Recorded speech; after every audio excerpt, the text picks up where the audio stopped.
Pinay celebrities na naging totoo ang away habang nasa eksena.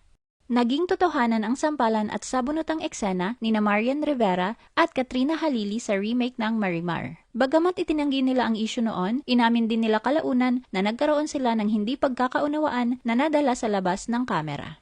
Naging usap-usapan ang tensyon sa pagitan ni Kailin Alcantara at Mariel Pamintuan noong 2023 matapos mag-viral ang isang sampalan scene at mga paratang ng totoong away sa likod ng kamera. Maraming fans ang nag-ugnay sa isyong ito sa kanilang trabaho kung saan kilala ang mga karakter nila sa matitinding confrontation scenes.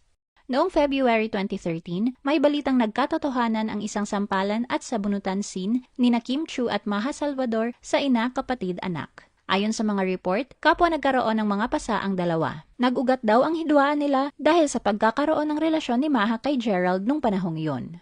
Kamakailan kinumpirma ni Christine Reyes at Isabel Daza na naging totoo at nagkasakitan sila sa kanilang matitinding eksena, partikular na ang sikat na beach fight scene sa 2016 TV series na Tubig at Langis. Inamin ni Christine na naipon ang frustration niya kay Isabel na naging dahilan ng pagsabog ng kanyang emosyon.